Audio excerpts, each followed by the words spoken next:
Bom, então vou falar de princípio de dois resultados conhecidos, forma de Schur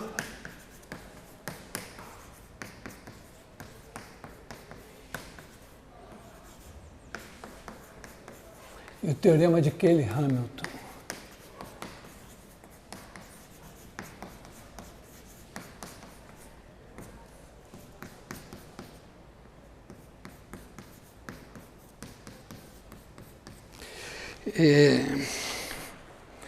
A forma de Schur diz que, vamos dizer, se você tem a transformação T de um espaço E em E, com produto interno, então vamos botar Cn, né? Cn.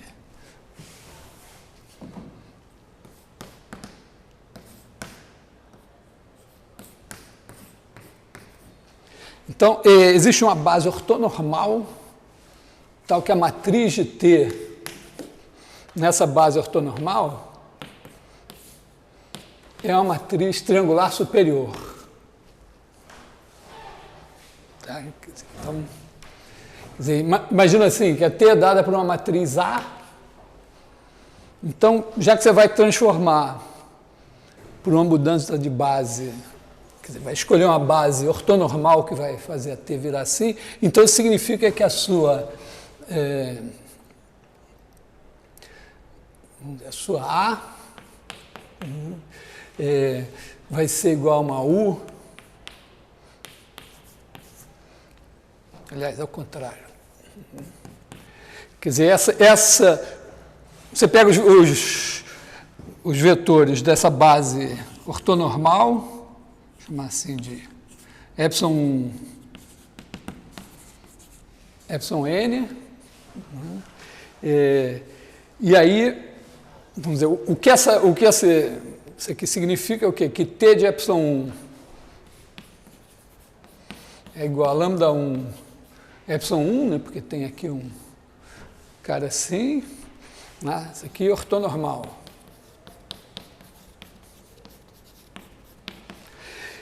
E aí T de epsilon, sei lá, e J mais 1 qualquer, né? Você pegar o T desse cara, vai ser igual a um lambda J mais 1, epsilon J mais 1, mais o somatório de coisas aqui, né? De alfa,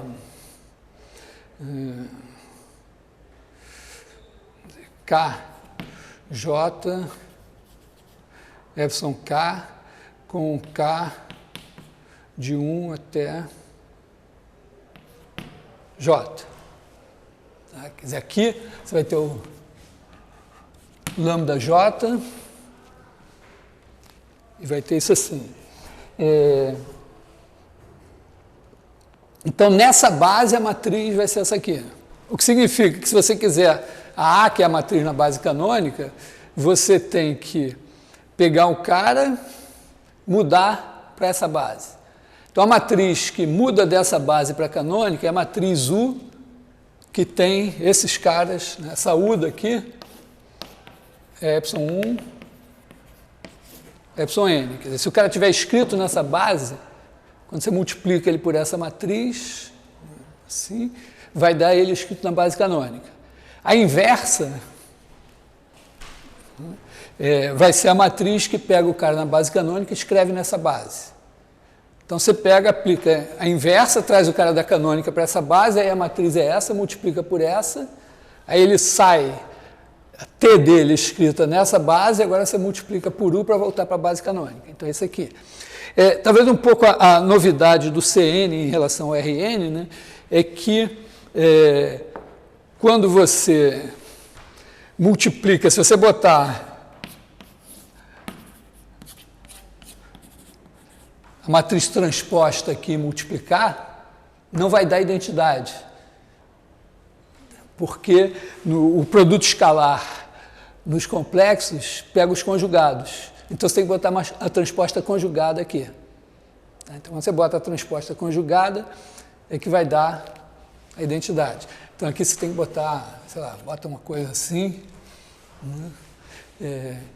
Então, quer dizer, isso aqui vai dizer que U estrela U é igual a identidade.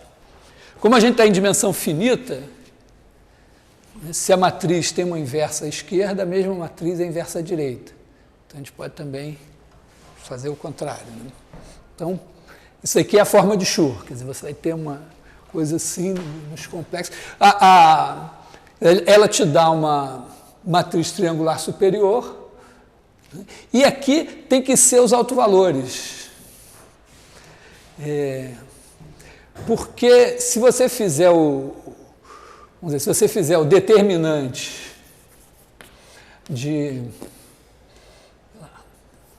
lambda identidade menos A, é o polinômio característico, as raízes deles, né? Quer dizer, isso aqui vai ser,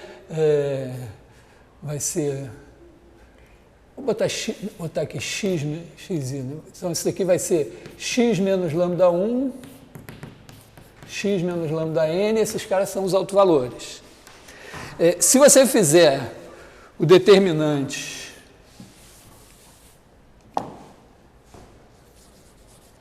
disso daqui, isso é determinante de xi menos u m u estrela. E isso daqui, né, isso aqui é o determinante de u xi menos m u estrela.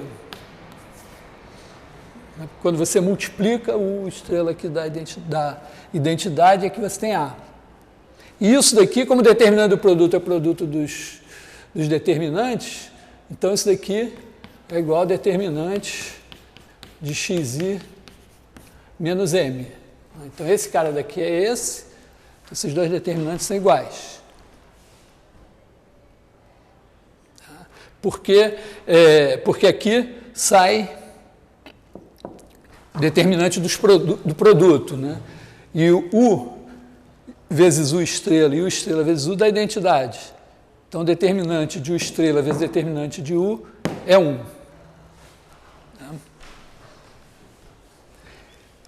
Então, só que quando você faz isso com essa matriz aqui, triangular superior, você vai ficar com x, vamos dizer, aqui, em princípio esse cara daqui, eu não sei que ele é o autovetor, né? Então, que ele é o autovalor. Então, poderia dizer assim, eu tenho aqui A11, ANN, coisas aqui, zero aqui. Se eu fizer x menos isso, né, eu vou ter x menos isso aqui, só que como é zero aqui, o determinante vai ser o produto dos caras da diagonal principal. Tá? Porque aqui eu tenho que escolher esse, escolhido isso aqui não pode mais ser, tem que ser esse, agora morreram os dois, então você vê que só tem, né, esse determinante só tem esse produto aqui. Então, isso aqui está fatorado, quer dizer, esses caras da diagonal principal são as raízes desse cara que é o polinômio característico, que tem como raízes os autovalores. Tá? Então, na verdade, esses caras aqui são os autovalores. Bom, como é que eu demonstro esse negócio aí? Né? Ficou entendido assim? Ficou alguma dúvida aqui? Então, vamos tentar demonstrar. A demonstração, posso até errar, mas ela é tão simplesinha assim. Porque, na verdade, quando a gente introduz os espaços complexos, a gente passa a ter uma liberdade maior. Porque os autovalores, você faz o polinômio característico e são as raízes do polinômio característico, mas quando você está no caso real, você está meio amarrado. Você não tem... Né, você só tem a garantia que se for de grau ímpar, então tem uma raiz, você tem um autovalor. No caso complexo, não, você tem tudo. Não que a matriz vai ser diagonalizável, porque você pode ter autovalores com multiplicidade algébrica diferente de zero. Entendeu? Você pode ter uma matriz, por exemplo, Bom, tem exemplos assim, tipo 1, 1, 0, 1. Né? Então, uma coisa assim, quando você fizer x menos 1, x menos 1, menos 1, 0, né? Isso aqui vai dar, se fizer o determinante, vai dar x menos 1 ao quadrado, tem um autovalor só, que é 1, mas na hora que você vai calcular autovetores, você também só vai achar não vai achar dois linearmente independentes, nem que você passe para C2, não tem. Mas, bom, de qualquer maneira, usar os complexos facilita a vida. Então, vamos dizer, teorema de Schur, né? Assim.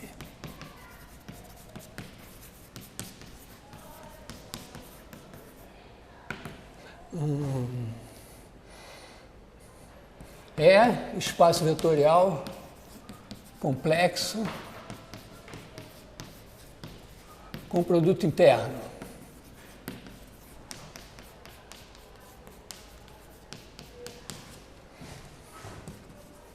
De dimensão n.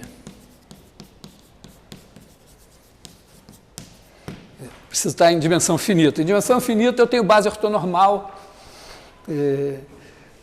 com produto interno, tudo garantido, tudo bonitinho. Vamos dizer, todas as coisas que a gente fez praticamente se repetem para o espaço vetorial complexo. Né? E aí a gente tem uma T de E em E linear. Então,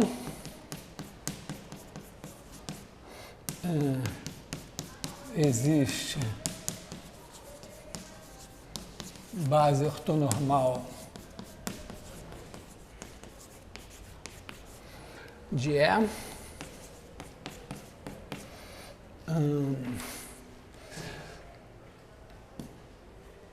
para a qual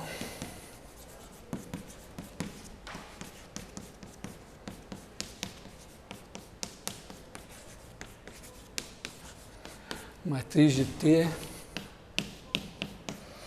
é triangular superior.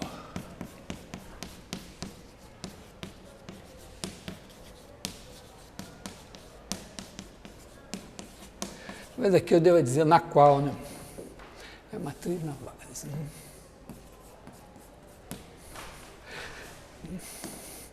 Então,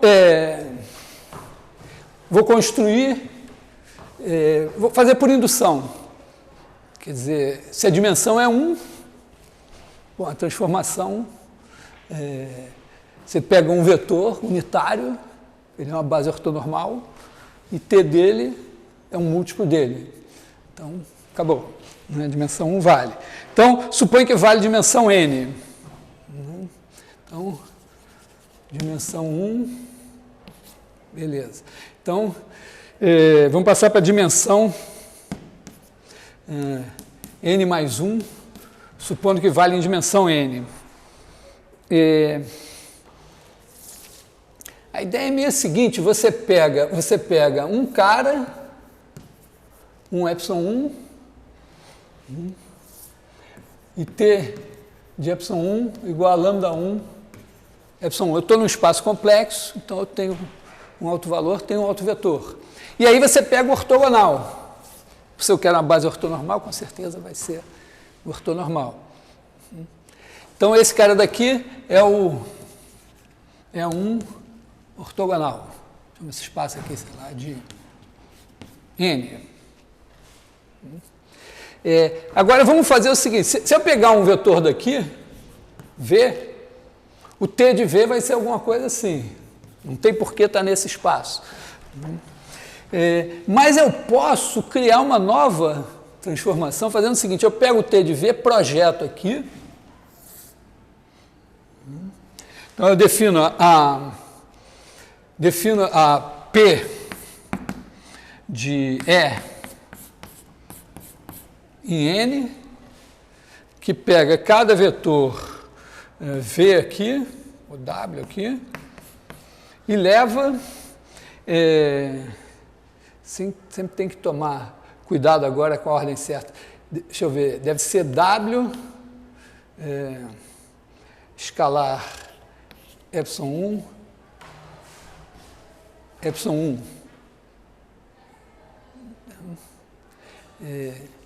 em princípio, se não for esse, é o epsilon 1 escalar W. Quer dizer, você pegou o cara aqui, fez o produto escalar com epsilon 1, multiplicou por epsilon 1. Então, se eu fizer W menos P de W escalar epsilon 1, isso daqui vai ser W epsilon 1 menos, isso aqui é W epsilon 1, epsilon 1, epsilon 1. Tá? Quer dizer, o W está aqui, o P de W é isso aqui, então W epsilon 1 menos P de W epsilon 1 é isso aqui vezes epsilon 1, esse cara sai, ele está na frente. E isso daqui, como isso daqui é 1, então isso aí é igual a 0. Tá? O que isso significa? Que agora, quer dizer, o P de W menos, o W menos P de W está sempre aqui. Claro, foi feito para isso, né? Eu projetei aqui, tirei essa componente, então, agora eu posso fazer o seguinte, eu pego o T de V, tiro aqui o P de T de V e faço esse cara aqui, S de V igual a T de V menos P de T de V.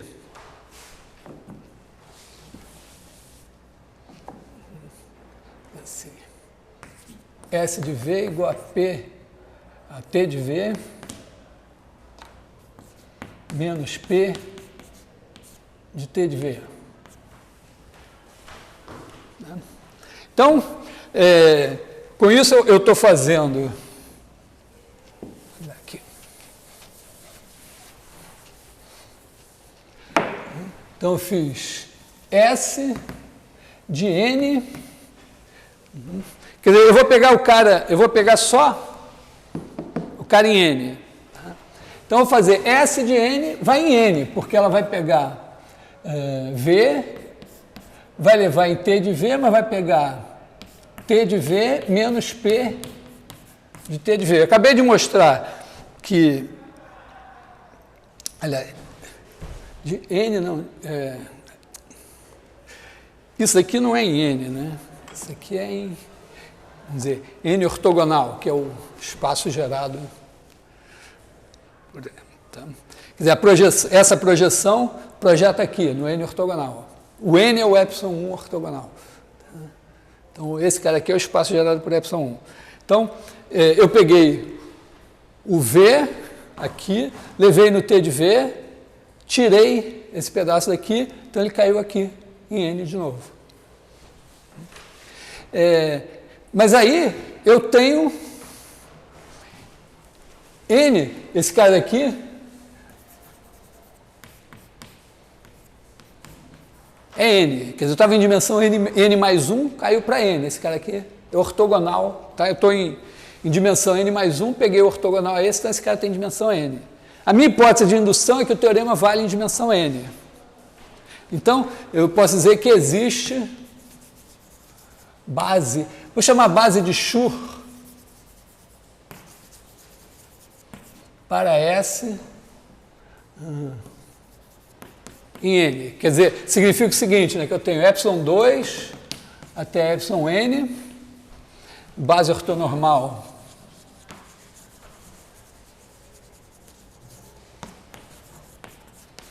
de N com S de epsilon J igual a lambda J, vou botar alfa J, né, sei lá, vou deixar assim, igual a alfa J, epsilon J, mais somatório de K igual a 1 até J menos 1 de... Na verdade, bom, estou separando esse à toa, assim, né, mas de alfa KJ, epsilon, K.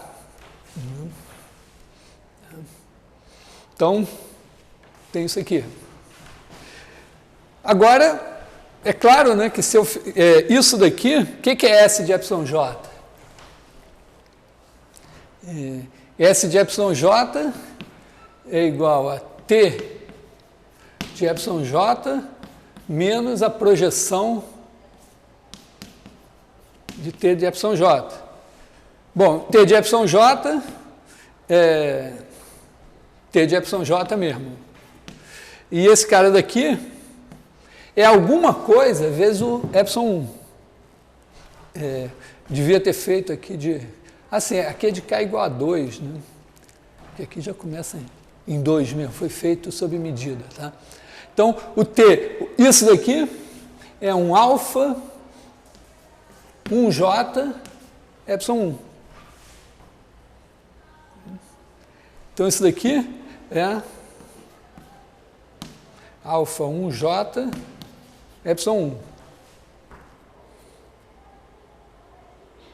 Então, quando eu escrever isso aqui, o T de epsilon J é isso daqui, onde eu acrescento o alfa 1J aqui.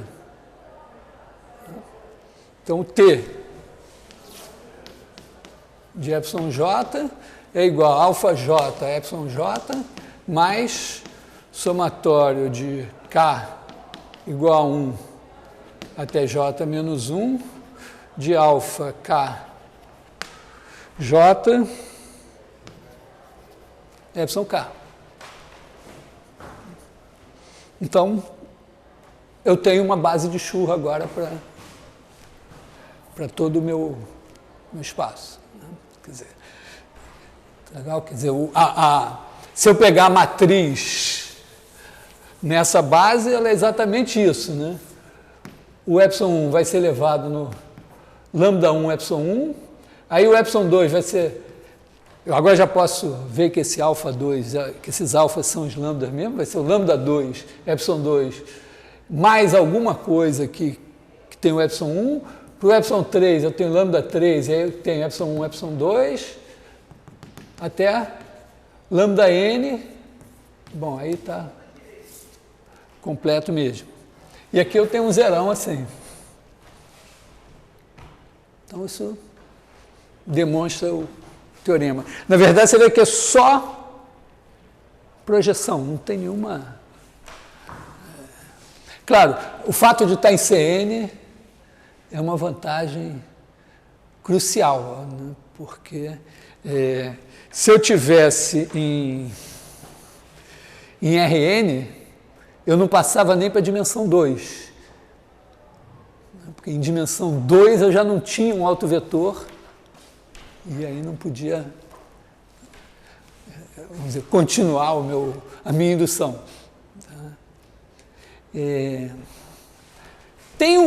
Eu não vou entrar no detalhe, porque eu não estou tão interessado na coisa matricial, mas quando a matriz é real, você pode fazer uma coisa semelhante, só que aqui você tem que botar umas matrizezinhas 2×2 no lugar desses lambdas aqui. Então, piora um pouquinho. E esse resultado aqui permite demonstrar um outro resultado que é bem mais famoso. Aliás, esses dois resultados têm uma coisa em comum, até com a SVD também, né? É que eles são gerais. Quer dizer, esse teorema aqui não exige que a transformação seja simétrica, antissimétrica, normal, nada. T do espaço nele mesmo. E o teorema de Cayley-Hamilton é um teorema também geral.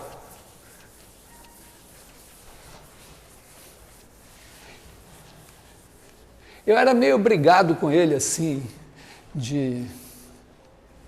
é meio chato de demonstrar, sabia demonstrar ele usando a forma canônica de Jordan, que é mais chatinha, mas porque ele diz o seguinte, né, se você tem T, assim, de CN em Cn, ou pensa a matriz. Bom, aí você tem P de x igual a polinômio característico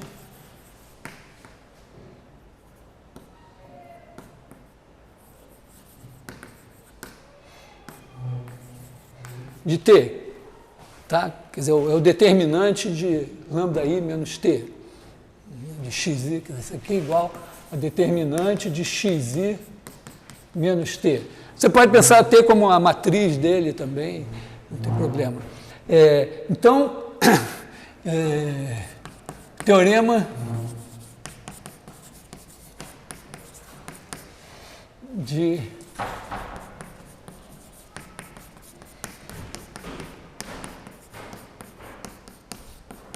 Cayley-Hamilton, que são dois matemáticos pesos pesados assim,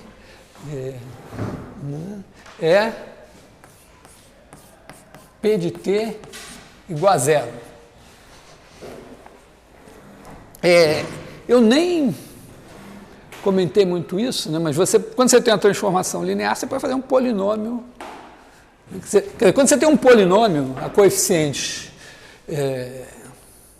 na verdade, assim, se você tem uma matriz quadrada, né, cujos elementos vivem num certo, vamos dizer, um corpo mesmo, né, e você tem um polinômio com coeficiente naquele corpo, você pode fazer P da matriz quadrada, porque se você tem, né, a nxn mais a1x mais a0, você pode fazer a n t elevado a n mais a 1t mais a 0 identidade. Isso aqui é uma matriz n por n. Você pode, quando você faz a matriz n por n, você pode multiplicar ela por ela mesma, então faz ela ao quadrado, ela ao cubo, ela à quarta e tal, e pode fazer polinômios na matriz. Observa que é fácil ver o seguinte: uma matriz n por n, pensa em Rn ou em Cn, uma matriz n por n é um vetor de Rn ao quadrado, ou Cn ao quadrado. Então, o espaço das matrizes n por n tem dimensão n ao quadrado. Todo vetor, né? Na verdade, você tem os vetores de Rn ao quadrado, de Cn ao quadrado, eles entram em formação de parada militar e viram uma matriz. Mas é a mesma coisa. Então, se você pegar t n ao quadrado, a n ao quadrado mais a n ao quadrado menos 1, t n ao quadrado menos 1, mais a 1t, mais a 0 identidade, você tem agora n ao quadrado mais 1 vetores do espaço de dimensão n ao quadrado. Você tem uma combinação linear desses n mais 1 vetores, que é esse e identidade. Então, com certeza, existe uma combinação linear não nula que zera isso. Então, isso aqui, com certeza, existem A0, A1, a n ao quadrado, não todos nulos, tais que isso aqui acontece. Legal? Matriz n por n é um Rn ao quadrado, são elementos de Rn ao quadrado. Rn ao quadrado tem dimensão n ao quadrado. Se eu pegar n ao quadrado mais 1 vetores, eles são linearmente dependentes. Então, posso garantir que para esses caras, é meio assim, né? Para esses caras, a matriz que você vai obter com essa soma tem todas as entradas nulas. Ou se você pensar na transformação linear, essa transformação aqui, aplicada em qualquer vetor, vai dar zero. Então, significa que existe, vamos dizer, dada uma matriz n por n, existe um polinômio que anula ela. Então, aí tem umas coisas que eu meio que pulei de polinômios, mas se você pegar o conjunto de todos os polinômios não nulos que anulam essa matriz T, eles estão ordenados pelo grau. Tem um de grau menor. E, na verdade, qualquer outro com esse mesmo grau menor vai ser uma constante vezes ele.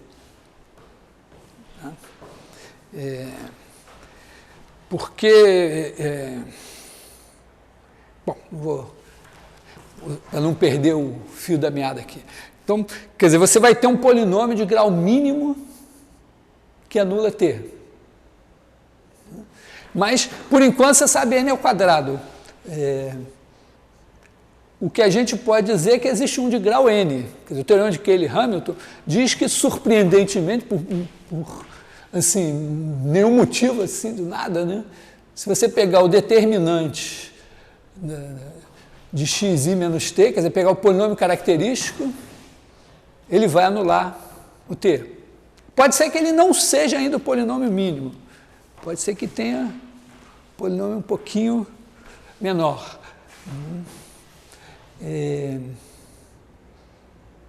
Mas todo polinômio que anular t é múltiplo desse polinômio mínimo. Basicamente porque se você dividir, digamos que Q de t é igual a zero. E esse, vamos dizer, pega um polinômio, chama de polinômio mínimo de t igual a zero. Então esse tem menor grau. Se você dividir esse por esse, você vai poder escrever Q de x igual a, sei lá, alfa de x PM de x mais R de x. Não sei se vocês sabem, aprenderam a dividir polinômios. A gente pode gastar um tempinho depois disso em seguida. Quer dizer, você pode escrever isso assim. E aí, se você substituir t aqui, isso aqui vai zerar, isso aqui vai zerar, e aí isso aqui vai zerar. Só que o grau de R é menor que o grau do polinômio mínimo. O polinômio mínimo é de menor grau. Então, não seria possível. A única chance é esse cara ser nulo. Então, significa que se o cara zera t, ele é múltiplo do polinômio mínimo. Então, o fato de você achar isso aqui não tá totalmente dissociado da coisa dos autovalores, não. Porque, olha só, dá para ver. Vamos apagar o... Bom, deixa o teorema de Cayley-Hamilton aqui um instante, mas observa o seguinte, imagina que você tem um certo polinômio, chamar esse P, índice T aqui, imagina que você tem um polinômio, um outro qualquer, P de T igual a zero. Imagina que lambda seja alto valor. Então, se você fizer P de T é uma transformação linear, você somou e tal. E, digamos assim, que lambda U é igual a T de U, com U diferente de zero. Então, P de T aplicado em U tem que ser zero.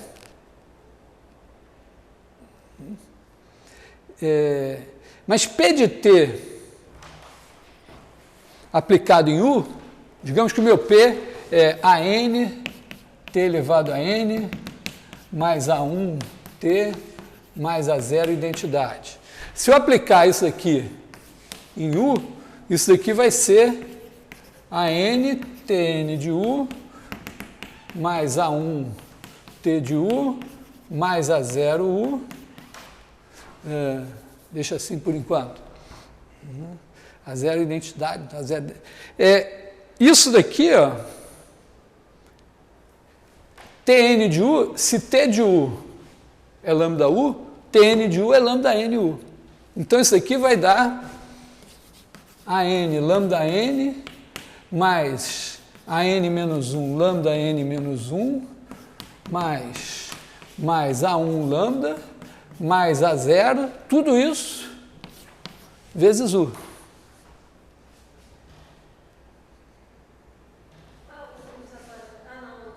É porque aqui ele saiu em cada um deles, eu botei, porque agora virou número isso aqui. Aqui era lambda U. Então o lambda aqui, U está aqui fora. Aqui ia acabar sendo lambda N U. Então deixei o lambda N.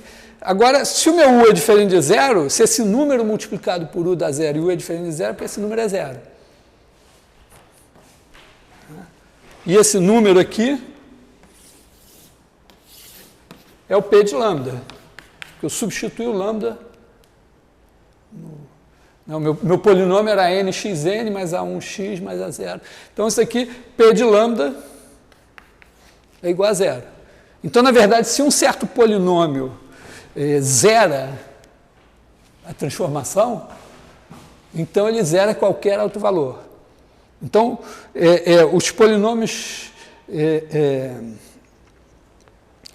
vamos dizer, um polinômio para zerar a transformação, cada autovalor tem que ser raiz dele.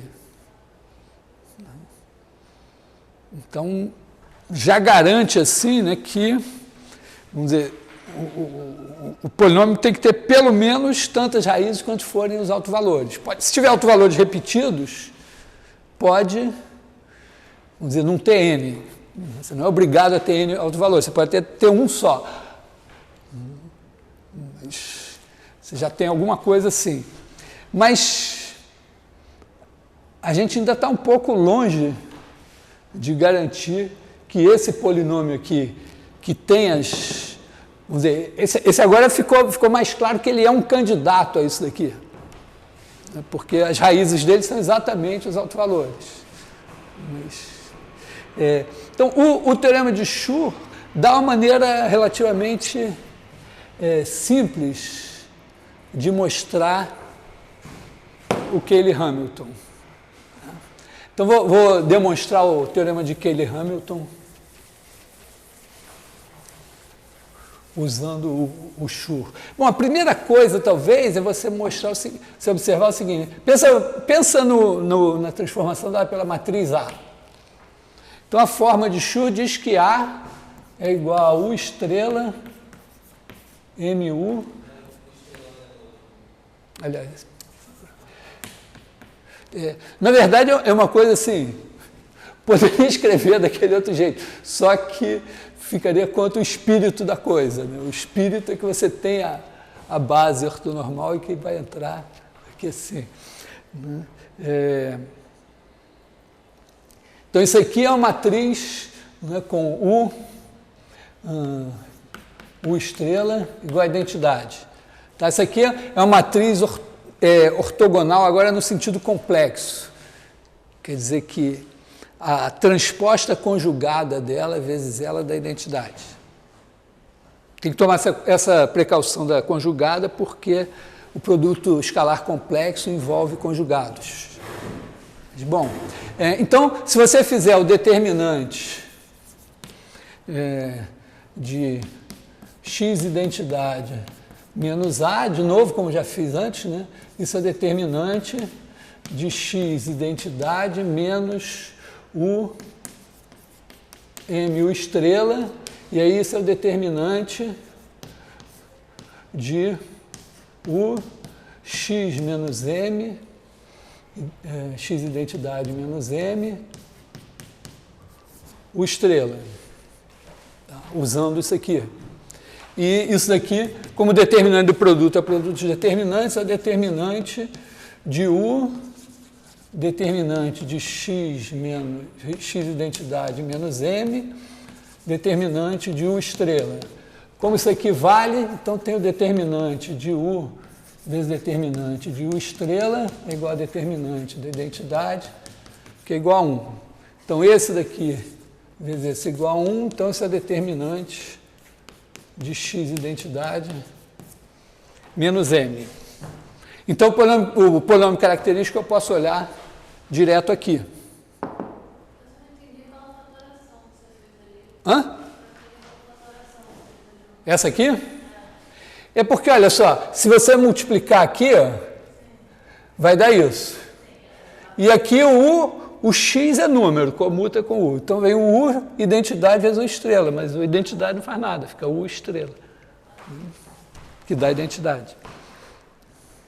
Eu vi que eu pensei, na hora que eu parei para explicar esse detalhe aqui, disse, eu estou explicando uma coisa muito mais elementar e pulei uma coisa um pouquinho mais complicada. Mas disse, vamos ver, ninguém reclamar.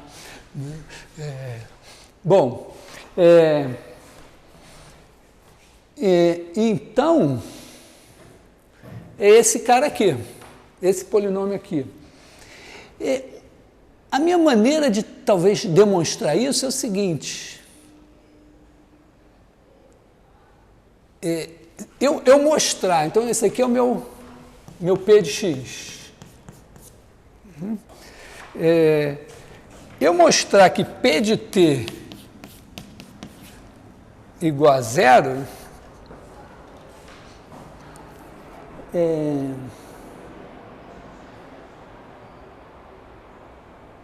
bastaria eu mostrar, né, que P de T aplicado em epsilon j igual a zero para todo... vamos dizer, se esses caras, para todo j igual a 1 até n, se epsilon n, base do meu espaço aí, sei lá, Cn. Quer dizer, eu tenho meu espaço, se essa transformação aqui é igual a zero, significa que ela aplicada em qualquer vetor tem que ser zero. É a mesma coisa. A transformação linear nula é aquela que, aplicada em todo vetor, vai dar zero. Mas como ela é linear, basta que ela seja zero nos vetores de uma base. A transformação linear é definida pelo que ela faz com a base. Então, se eu aplicar isso nos vetores da base e der zero, beleza, ele é zero. Por outro lado, eu posso pegar essa P de T, né? Eu sei o seguinte, né? Que a minha matriz M é assim, né?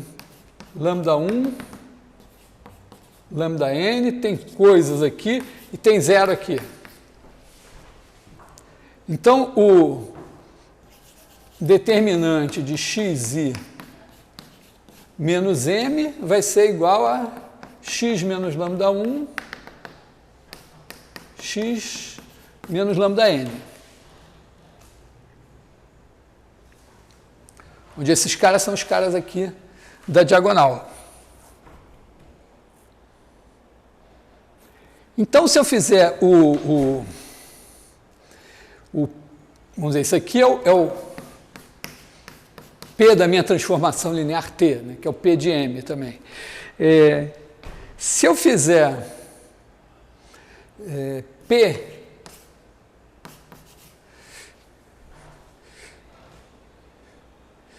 vamos dizer, P de T, vou chamar de T mesmo, T é a minha transformação, né? P de T, para distinguir, eu estou pensando assim, T é a transformação linear. Na base canônica ela tem a matriz A. Mas na base de Schur, que é uma base ortonormal, ela tem essa matriz aqui. Então, vamos fazer P de T. Bom, P de T vai ser T menos lambda 1 identidade, T menos lambda n identidade. E esses caras aqui comutam. Tá? Aqui são transformações lineares. Por quê? Porque T comuta com a identidade. Então eu posso botar esses caras aqui na ordem que eu quiser. E o meu problema é mostrar que esse cara aplicado em cada um desses caras vai dar zero.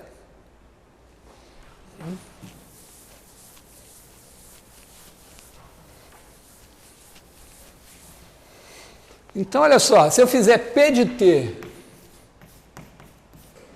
em epsilon 1, Eu vou andar de... Eu, na verdade, vou fazer assim, eu acho. Né? Eu vou fazer T menos lambda N, identidade, T menos lambda 1, identidade. Acho que vai dar mais certo. Porque P de T, Y1, vai ser T menos lambda N, identidade, T menos lambda 1, identidade, Y1. Mas acontece, né, que pela minha construção, T de epsilon 1 é igual a lambda 1 epsilon 1. Quer dizer, o epsilon 1 é o primeiro aqui, T dele é lambda 1 vezes ele, e aqui tudo é zero. Então, esse cara daqui já é zero. Então, para o epsilon 1 está resolvido.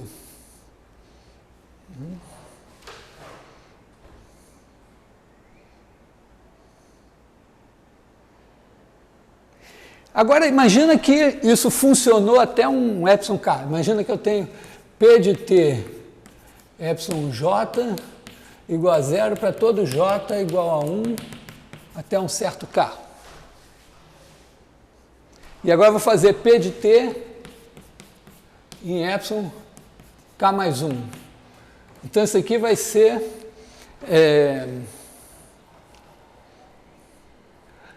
Vou fazer o seguinte, né? Eu vou pegar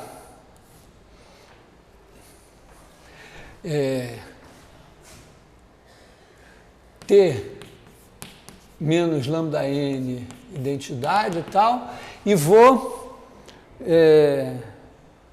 botar aqui, vou pegar o T menos lambda K mais 1, identidade, T menos lambda K, identidade, T menos lambda 1, identidade. Só que eu vou pegar esse cara daqui e vou jogar aqui no começo. Então, eu troco isso daqui, né, tiro esse cara daqui, tá? Vou tirar ele daqui, e vou botar ele aqui.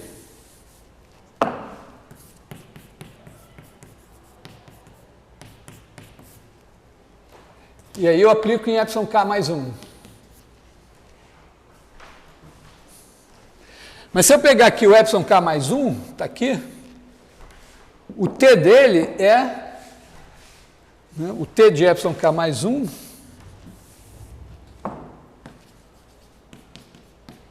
é igual a lambda k mais 1, epsilon k mais 1, mais uma combinação linear dos anteriores, né? Somatório de alfa j k mais 1, epsilon j com j igual a 1 até k. Então, quando eu fizer T de epsilon k mais 1 menos lambda k mais 1, epsilon k mais 1, eu mato isso aqui. Se eu fizer não isso daqui, mas fizer T de epsilon k mais 1 menos lambda k mais 1, epsilon k mais 1, eu simplesmente tiro esse cara. Então, esse cara daqui vai ser uma combinação linear dos k primeiros.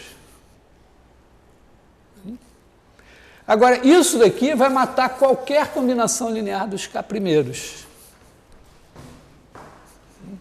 Quer dizer, quando eu escrever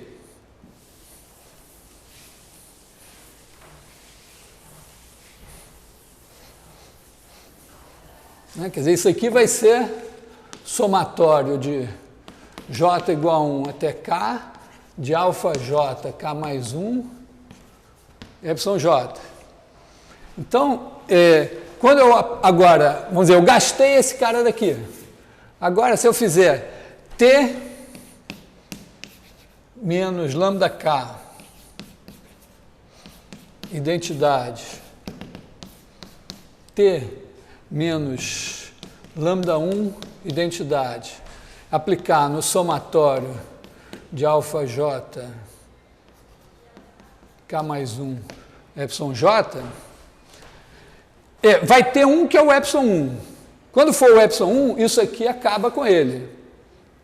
Porque T menos lambda 1 identidade e epsilon 1 é zero. Porque T de epsilon 1 é lambda 1 epsilon 1. Então, o primeiro é aniquilado por esse daqui. Agora, se eu pegar T menos lambda 2 identidade vezes epsilon 2, isso vai dar zero. Porque T de epsilon 2 é lambda 2 epsilon 2. Aliás, não é que T de lambda 2 epsilon 2 é zero. T de lambda 2 epsilon 2, na verdade, não é zero. Né? Porque desculpa aqui ó, está o epsilon 1. O T de epsilon 2 é lambda 2 epsilon 2 mais um múltiplo de epsilon 1. Então, esse cara daqui, né, isso aqui é lambda 2 epsilon 2 mais o alfa 1, 2 epsilon 1. Na verdade, é o T. Né? Aí, quando você tira o lambda 2, esse cara morre. Fica isso aqui.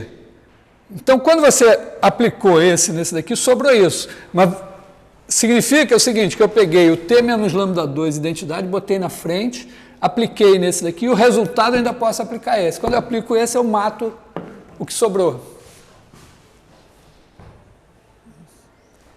No pior caso aqui, eu tenho, vamos dizer, o epsilon K. O que vai acontecer quando eu aplicar isso daqui,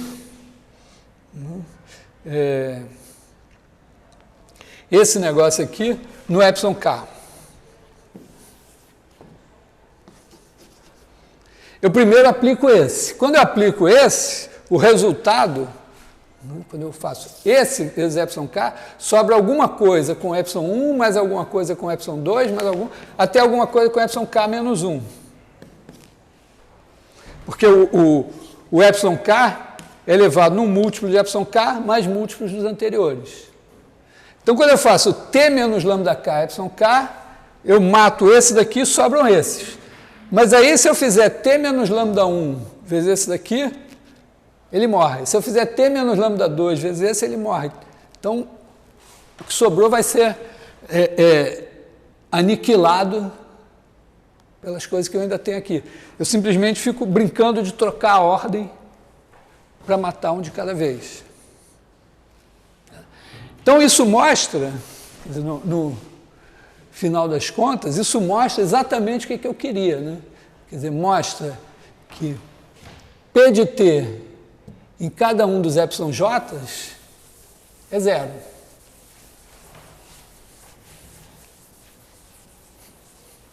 E se P de T em cada um, na verdade, agora, vamos dizer, por indução, eu mostrei isso aqui para todo J de 1 até N. Então, isso aqui me garante que P de T é igual a zero.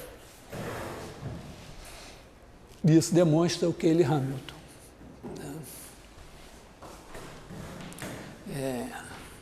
Na verdade, aqui o fato de ser base ortonormal não importou. Importou, assim, que você tem que a sua transformação, quer dizer, a sua matriz, por uma mudança de base, ela é uma matriz quadrada por uma mudança de base, né, que então entra matriz, nova matriz, a inversa, é transformada em uma matriz triangular superior. Foi só o fato de ser triangular superior que entrou na demonstração. Não sei se preciso comentar, é porque eu não sei quanto de álgebra vocês aprenderam, então coisas assim de polinômios. Tem umas coisas de álgebra que teoricamente seriam do ensino médio, né? Mas talvez a coisa importante é que você pode dividir polinômios. Sabe isso? Vocês sabem dividir polinômios?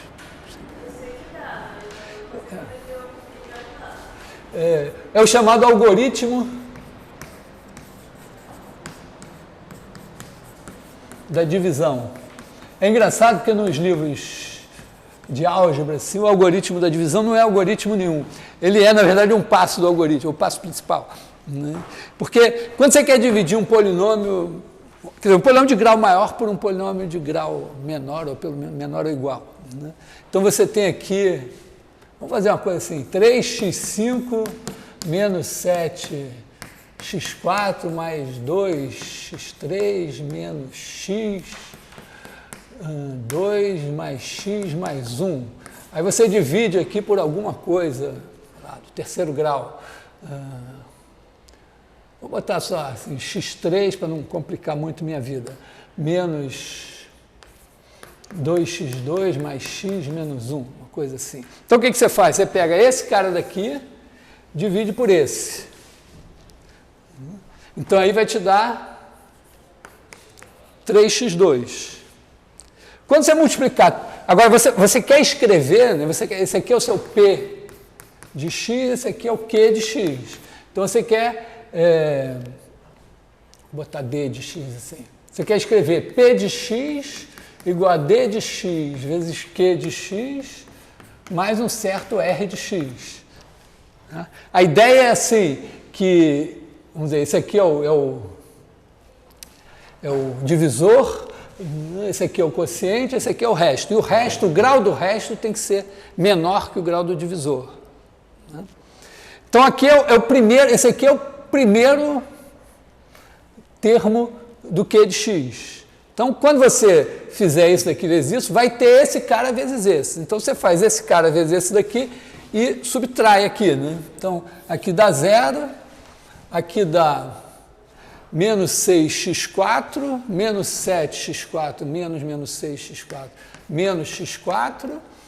Aqui vai dar 3x3, então 2x3 menos 3x3 menos x3, ainda tem menos 3x2, então menos x2 mais 2x2 mais x mais 1. E agora você faz de novo, você divide esse aqui e coloca mais um termo aqui. E aí, sempre o termo que você coloca aqui, ele vai garantir que esse vai desaparecer. Então, no final, na hora que você chegar com uma coisa de grau menor do que esse daqui, você vai estar com alguma coisa aqui, um certo Q de x, de maneira que Q de x vezes esse daqui, quando você fez Q de x vezes esse daqui, você obteve todos esses que você foi subtraindo aqui. Então, quando você fez Q de x, quer dizer, esse daqui menos Q de x vezes esse, você ficou com esse daqui. É a mesma coisa que você faz quando você divide, não que a gente aprenda tanto a dividir hoje, mas o algoritmo de divisão de números inteiros também é assim. Mas, entendeu? Você colocou vários caras aqui. Quando você fez esse vezes esse daqui, você chegou até... Na verdade, eu coloquei já o resultado direto. Devia ter sido mais, vamos dizer, mais explícito, né? Aqui eu tenho 3x5 menos 6x4 mais 3x3 menos 3x2. Então eu faço esse menos esse. Tá? Quer dizer, quando eu faço esse menos esse, sobra alguma coisa aqui. Essa alguma coisa tem 0 aqui. Esse foi feito para que tenha 0, então é de grau menor. Aí quando você divide, tem um segundo termo aqui, que quando você multiplica por esse, você bota o resultado aqui. Aí você subtrai esse resultado do que tinha ficado, fica alguma coisa. Aí você divide e bota aqui. Tá. Aí, no fim, você obteve algo que, quando você multiplicou aqui, você tem todos os caras que você subtraiu. Então, você pega esse, menos os caras que você subtraiu, que é esse, vezes esse, sobra um cara que é de grau menor do que esse. Então, você tem exatamente que o seu P de x é o seu Q de x vezes o D de x. mais o resto que sobrou aqui. Esse é o algoritmo da divisão. Ele está baseado no fato de que você pode pegar um cara aqui de grau maior ou igual do que esse, dividir, e aí fazendo a multiplicação sobra uma coisa de grau menor. Então,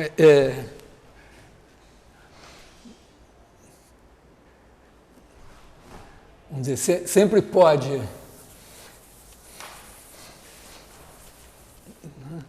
quer dizer, se grau de d de x menor ou igual que grau de p de x, então existem q de x e r de x com grau de r de x menor que o grau de d de x. Polinômio na verdade, assim, zero não tem grau, então, na verdade, ou r de x igual a zero, tais que p de x igual a d de x, q de x, mais r de x. E com isso que a gente prova que se r é raiz do polinômio, então x menos r divide o polinômio. Por quê? Porque se p de r, não vou botar lambda aqui, p de lambda igual a zero, então você pode escrever p de x igual a x menos lambda, quer dizer, se você dividir por x menos lambda, vai ter um q de x aqui, e vai sobrar um r de x, que é de grau menor, só que esse daqui é de grau 1. Então aqui vai ter uma constante. Esse aqui, constante.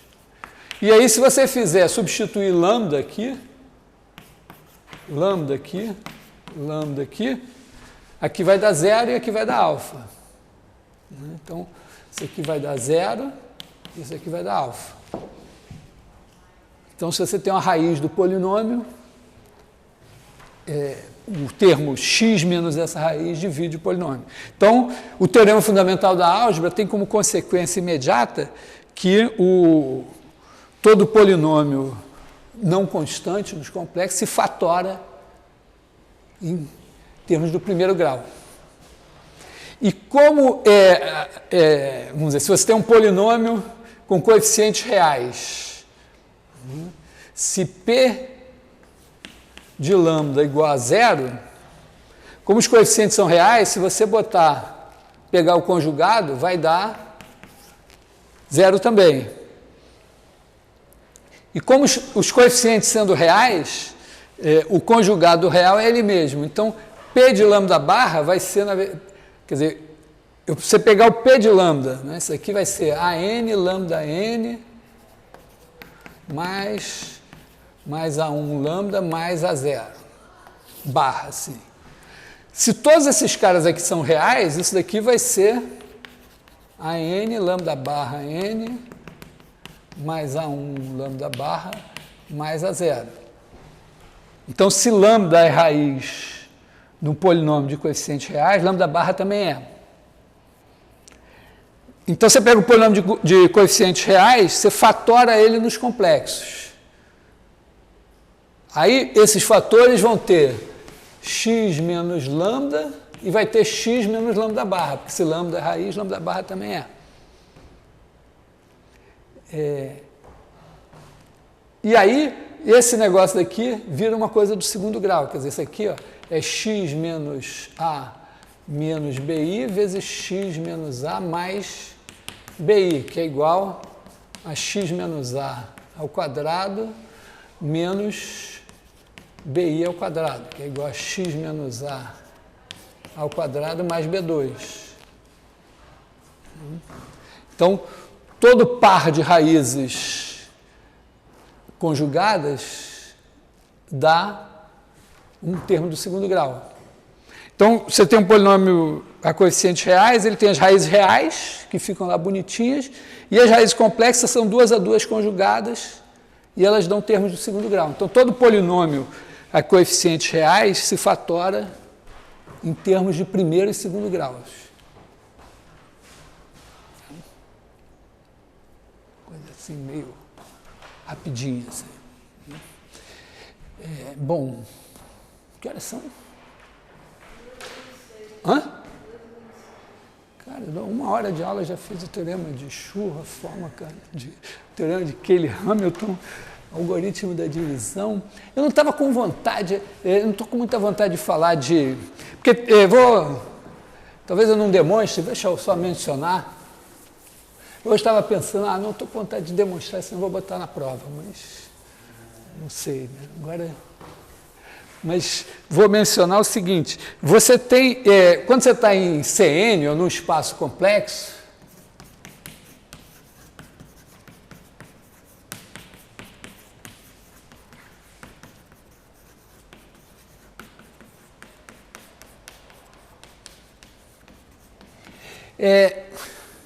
só de passagem, e o teorema espectral em dimensão infinita é super importante, então tem também versões do teorema espectral para espaços de dimensão infinita. O problema é que em dimensão infinita você não tem teorema fundamental da álgebra, você não tem determinante para aplicar o teorema fundamental da álgebra. Então a demonstração da existência dos autovalores é mais delicada. Tem um monte de coisas que são mais delicadas, então vocês precisam de hipóteses a mais. Mas boa parte do que a gente está falando faz sentido. Então, a questão é a seguinte, o complexo aqui entra para facilitar a nossa vida. Ele poderia colocar as mesmas questões com espaço real também. Quer dizer, os operadores simétricos têm bases ortonormais de autovetores. Com autovalores reais, se você tiver uma base ortonormal de autovetores, o operador vai ser autoadjunto. Em Rn tem assim. Mas quando você admite autovalores complexos e pensa no espaço complexo, no Cn, você pode perguntar, mas será que agora não tem bases ortonormais de autovalores complexos? Com certeza tem. Quer dizer, eu não tenho nenhum problema, né? Eu posso pegar uma base ortonormal uma base ortonormal de Cn, pegar n números complexos quaisquer que eu queira, né? Eu pego epsilon 1, epsilon n, base ortonormal, pego lambda 1, lambda n, números complexos, e defino um operador, T, né, do meu espaço, vou dizer, T de epsilon i, vai ser lambda i, epsilon i, pronto, criei, está aqui o operador e ele tem base ortonormal de autovetores, só que agora os autovalores são complexos. Então, tem a questão em que circunstâncias isso pode acontecer. Tem Bom, tem o caso, vamos dizer, tem o caso dos lambdas, os lambda i reais, que é o operador que satisfaz A de U, V, igual a U, A de V, operador simétrico. Você tem o caso em que os lambda i's são imaginários. Se o lambda i for imaginário, o que você pode garantir aqui, né?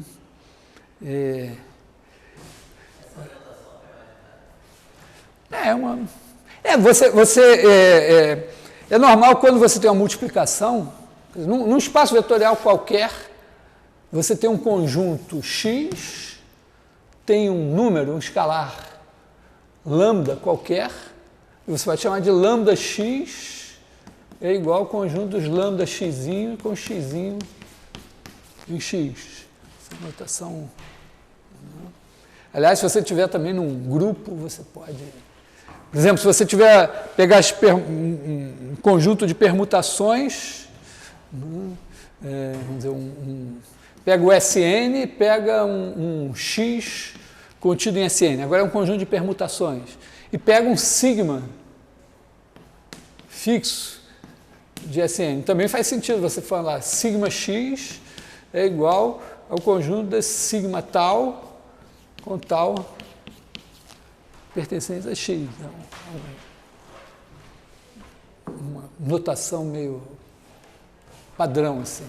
Sempre é bom quando você está usando alguma notação que não está, assim, muito, vamos dizer, prevista, assim, você definir, dizer, mas é mais ou menos isso é normal, né? Então, se o... Aliás, aqui, devia ter botado os lambda J, né? Tudo devia ser J aqui. Bom, preguiça aqui, mas... Lambda J. Esses caras aqui, quando o operador tem isso, vai ser o seguinte, A de UV vai ser igual a U, se não me engano, menos AV. Pelo menos nesses caras aí, né? Digamos assim, se você tiver A de epsilon, vamos dizer assim, A de U igual a alfa I U, A de V igual a beta I V, quer dizer, dois autovetores com alfa e beta reais, né? Então, se você fizer A de UV, o que isso dá? Isso dá alfa I UV. E se você fizer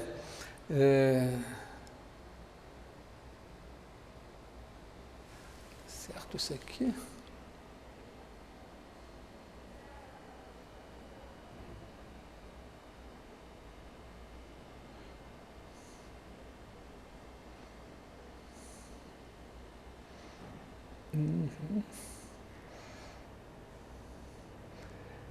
Não, mas eu preciso que eles sejam ortogonais, aí não vai dar muita coisa, né? Porque aqui, se eu supuser ortogonais, não vai dar muita coisa, não vai ser tão simples assim. Mas vou só dizer que vai ser esse caso aqui. Agora, o caso geral, quer dizer, esse caso daqui, vamos dizer, esse caso daqui é que A estrela igual a A. Esse caso daqui é que A estrela é igual a menos A. Mas o caso geral em que você tem lambda J qualquer, sem restrição, né, o que você vai ter é o seguinte, é que o A estrela é igual a estrela A. Quer dizer, a condição para você ter uma base ortonormal de autovetores é o cara comutar com a adjunta. Esse cara daqui é dito normal.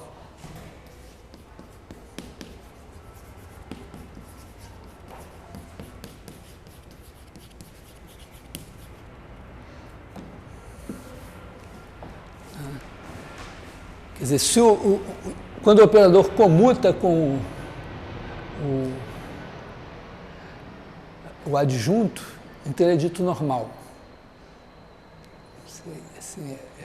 Vamos dizer que aí ele é tudo de bom, ele tem uma base ortonormal de autovetores.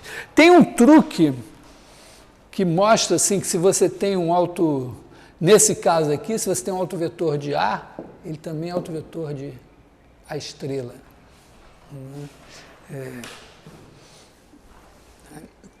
Então, quer dizer, você tem um teorema espectral para operadores normais.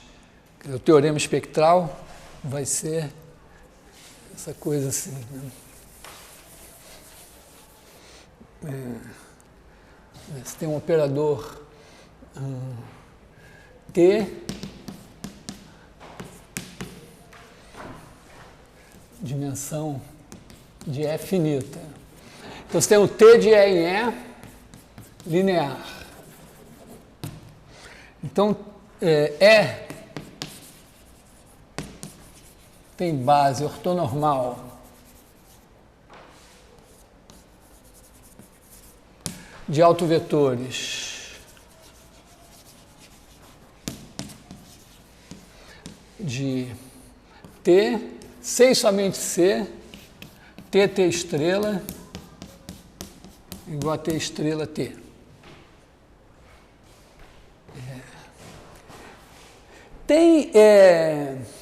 Aliás, tem uma maneira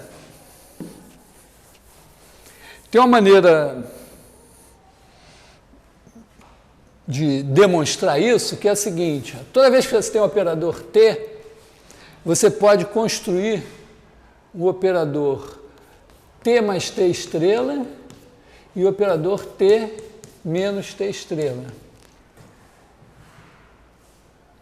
E você pode escrever isso assim, imediato. Só que esse daqui, se você fizer T mais T estrela sobre 2 aí não importa tanto. Se você pegar o estrela dele, vai ser T estrela mais T sobre 2, que é o próprio. Então ele é autoadjunto. Enquanto que esse daqui, T menos T estrela sobre 2, se você pegar o estrela, vai dar T estrela menos T sobre 2, que é menos ele. Então esse aqui é o simétrico, esse aqui é simétrico, esse aqui é simétrico, e esse daqui é antissimétrico.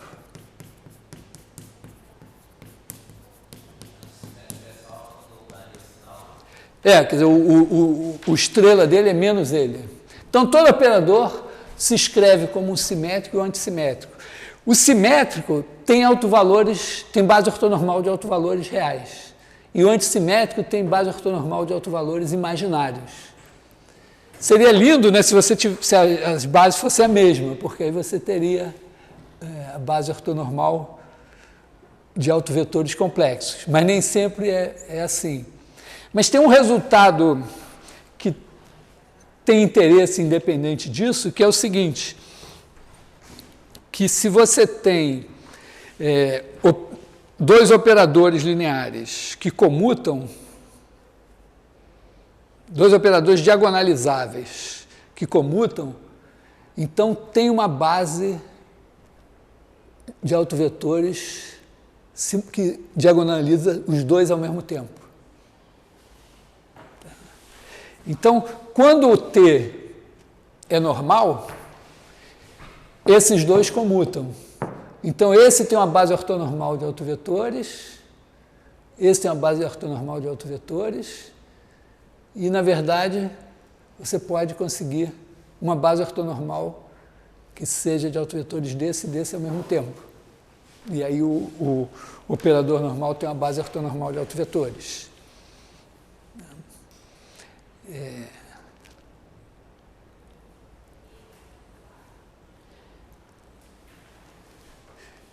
Tem uns truquezinhos relativamente simples, algébricos, para mostrar isso.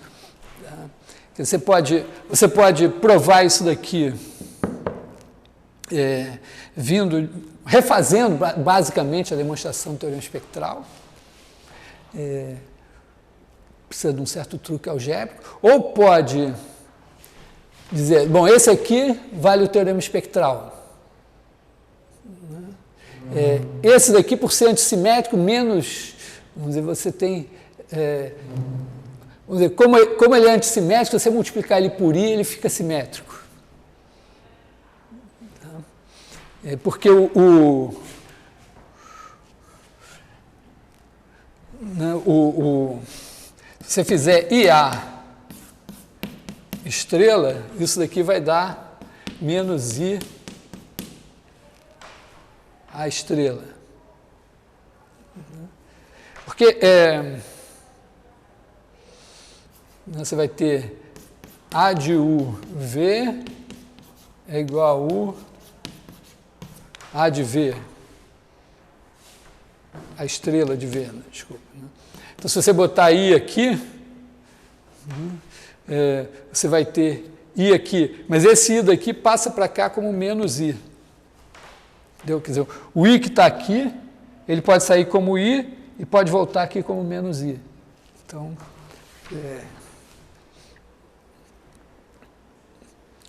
é isso assim. Então, você pode dizer, bom, esse aqui é simétrico, eu tenho base ortonormal de autovetores. Esse aqui é antissimétrico, mas I vezes ele é simétrico, então I vezes ele tem base ortonormal de autovetores com autovalores reais. Então, o antissimétrico, I vezes ele tem autovalores reais, então ele tem autovalores imaginários, com base ortonormal. E aí, se o operador for normal, esses dois comutam e aí você consegue uma base ortonormal que diagonaliza os dois ao mesmo tempo. Tem uma coisa que sempre me faz pensar numa coisa de mecânica quântica, que é a coisa que você observa, é uma coisa, não é exatamente assim, mas é uma versão popular, que você tem uma certa poesia, assim, mas então não necessariamente é verdade. Mas você sabe que, quer dizer, que você tem a coisa de não poder observar duas grandezas ao mesmo tempo na mecânica quântica, e que o que você observa são os autovalores. E para observar os autovalores significa olhar os autovetores. Então, o fato de, vamos dizer, você poderia dizer, bom, então o fato de você não poder observar ao mesmo tempo é que você não tem uma base comum de autovetor. Quer dizer, esse aqui tem uma base de autovetor, esse tem outra, mas não tem uma base comum. E isso estaria ligado ao fato de eles não comutarem. Porque se eles comutassem, teriam uma base ortonormal comum. Então é um link poético aí com a mecânica quântica. Porque as grandezas físicas da mecânica quântica são operadores lineares. Bom.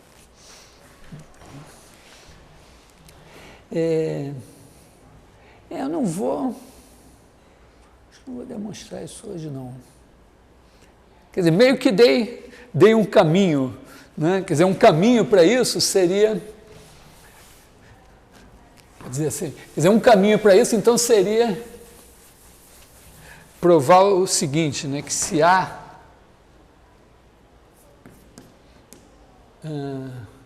e B diagonalizáveis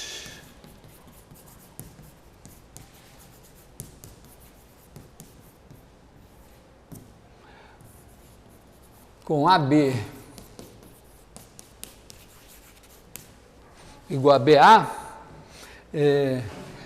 implica que A e B são simultaneamente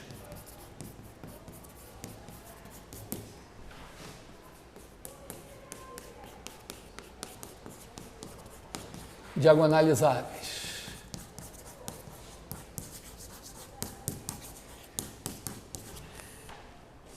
Quer dizer, tem uma base de autovetores para os dois. Aqui não precisa ser ortonormal, isso é uma coisa geral.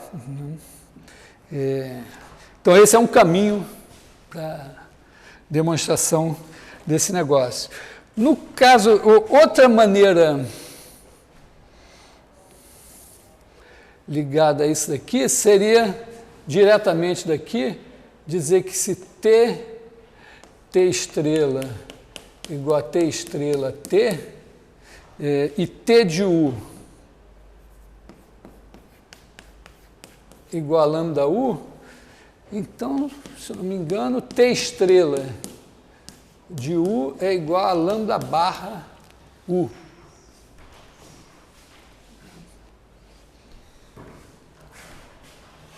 Será que é verdade isso?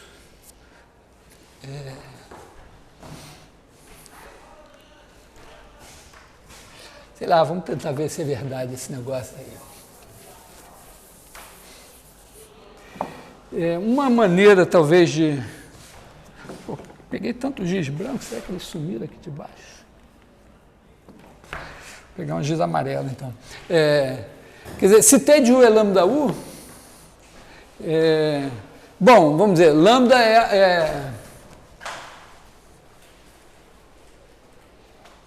sei lá, a gente pode dizer assim, né, que T menos lambda, identidade de U, é igual a zero. Então, a gente poderia fazer assim, né, T estrela menos lambda barra, identidade disso daqui, T menos lambda, identidade U, igual a zero, e trocar, porque T comuta com T estrela. Né? E, bom, todo mundo comuta com a identidade e comuta com números complexos. Então, poderia virar assim, né? T menos lambda I, T estrela menos lambda I de U, igual a zero. Então, esse cara daqui, não sei se é assim ou assim, né? Aqui, lambda barra. Pode olhar aqui também direto, não sei. Vamos ver se é aqui direto. Esse cara daqui está no núcleo desse daqui. Mas T estrela menos lambda barra identidade é igual a T menos lambda identidade estrela.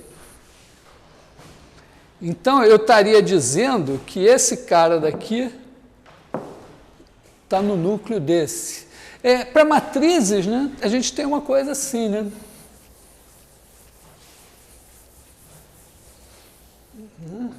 Quer dizer, quando você tem a matriz aqui e tem a transposta,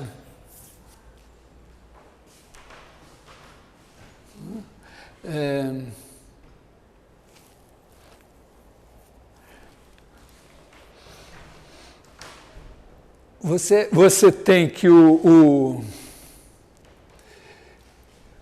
a imagem, vamos dizer, o espaço das colunas de uma é perpendicular ao núcleo da outra, né? Então, você tem alguma coisa aqui, né? Porque, vamos dizer, esse cara daqui está no núcleo desse.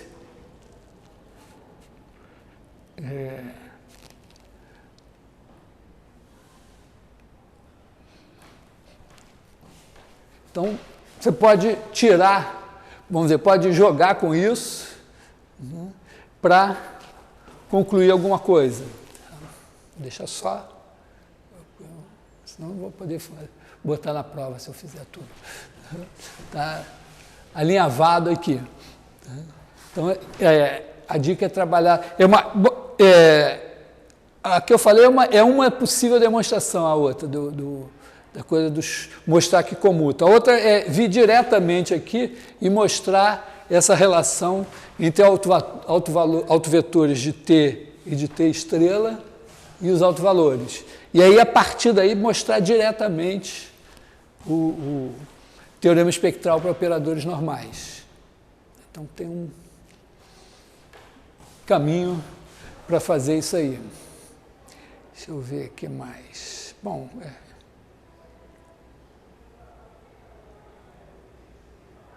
beleza. E tem uma coisa que eu queria também mencionar, que horas são? Hã? 50. Bom, vou só...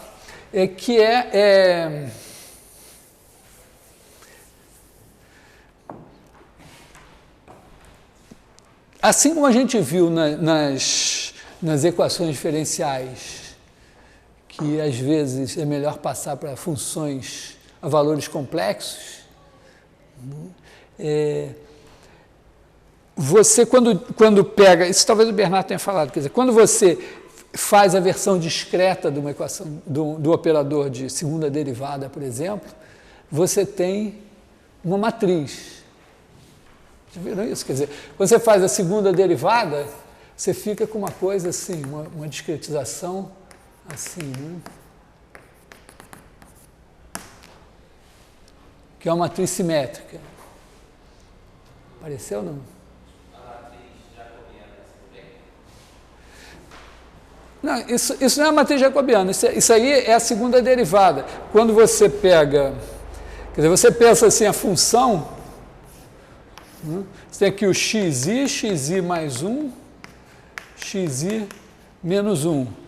Aí você pega a derivada, você pode derivar à direita e derivar à esquerda.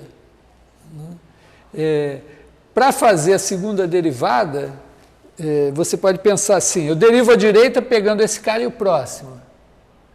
E aí eu faço a derivada à direita aqui, a derivada à direita aqui, agora eu faço a segunda derivada à esquerda, quer dizer, eu pego a derivada aqui, derivada à direita aqui, menos a derivada à direita aqui, e divido, isso dá, quer dizer, isso dá como segunda derivada xi mais 1 menos 2xi mais xi menos 1 sobre H2, se H for esse negócio aqui. Tá? E aí isso dá essa matriz aqui, a menos de dividir por H2, que é uma matriz simétrica. Então você tem um link numérico aqui para aparecerem operadores simétricos em que moralmente o espaço é de dimensão infinita. Entendeu? Moralmente o espaço é de dimensão infinita, mas você caiu para a dimensão finita e apareceu uma matriz simétrica. Você faz... Não fizeram? Ah, bom, então eu vou também tocar nisso, porque é bonitinho, porque você trabalha com... Você discretiza a função, então você cai em Rn. Você tem um vetor em Rn. Né? Função discretizada é um vetor em Rn. E a derivada é um operador linear. Quando você discretiza a derivada, né, você pode fazer a derivada à direita, a derivada à esquerda, e uma maneira esperta de fazer a segunda derivada, já que você vai derivar duas vezes, democraticamente você deriva primeiro à direita e depois à esquerda, ou vice-versa. E aí, se você olhar matricialmente, você tem essencialmente essa matriz aqui, pode ter um umzinho perdido aqui e ali, que é uma matriz simétrica. E com condições de contorno adequadas, a segunda derivada também é um operador simétrico. Aí começa a fazer a ligação das coisas. Né? E a gente viu, resolvendo equações diferenciais, que eventualmente você poderia trabalhar com operadores, com funções a valores complexos. Então as funções a valores complexos vão dar matrizes, não essa matriz, mas vão dar aqui, vamos dizer, essa matriz só tem entradas reais, mas, mesmo que as coisas sejam valores complexos, mas esse cara aqui pode ter valores complexos. Então você pode pensar nos complexos. Então, o próprio operador de derivação está ligado a um operador shift, que leva o cara no seguinte. Então também tem umas coisas interessantes aí. Então acho que eu vou talvez... Eu acho que vou falar desse negócio aqui um pouco na próxima aula.